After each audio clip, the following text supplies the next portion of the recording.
going to start with breaking news. The FBI has arrested at least 5 people they say were planning to attack Sunday's UFC fight at the White House. Now, charges are expected to be unsealed later today. The event drew more than 4,000 people on the lawn of the White House, with thousands more watching just outside the White House grounds. Let's bring in CBS News Justice reporter Jake Rosen.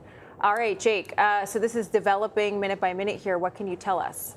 Well, what we know, according to sources who have spoken with CBS News, is that 5 people are in custody so far, including one individual from Ohio, after FBI Director Kash Patel announced on Twitter or X this morning that partners became aware last week, right before this event on the White House grounds, that there was a potential threat. A source told CBS News that a family member went to law enforcement saying that if a family member of one of the people detained said that potentially someone planned something nefarious, and that after investigating, the FBI found a signal chat that many people were participating in planning this potential attack. 2 sources have told CBS News that the alleged plot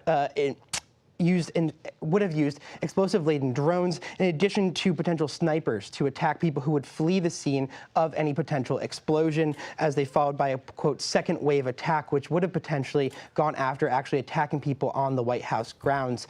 Certainly more to come, and the Secret Service said in a statement earlier today that there will likely be court filings soon, and that more details will be involved there. Yeah, because one thing that I think everybody is wondering, Jake, is who are these suspects? Do we have any details at all about who these potential alleged suspects are?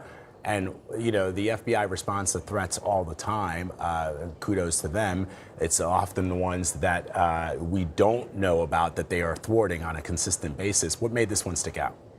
Well, we'll find out more with court filings on what specifically, Vlad, could have been that trigger moment. Was it a move for these 5 people to meet up in Washington, D.C.? Was it a plan to potentially develop or gain some kind of access to some kind of explosive device? But again, sources have told CBS News that this tip from a family member of one of the people who's been detained has tipped off this investigation. And again, we're not aware of this until this morning, but it shows the risk, as we've seen in Washington, D.C., as America and President Trump has been participating in events surrounding the 250th anniversary of the U.S. We obviously had the White House Correspondents' dinner attack earlier this month, and an individual who opened fire on the security agents who were guarding White House grounds. Also, I think the security apparatus is something to keep tabs on, Vlad, and also how serious was this plan? We've seen the Justice Department and FBI say that there were planned terror attacks often, but how much development have gone into this? It appears that at least some kind of plan had been made to develop different stages of the attack, and how detailed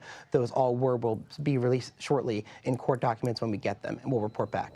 All right, looking forward to the release of those documents. Jake Rosen for us in Washington. Jake, thank you.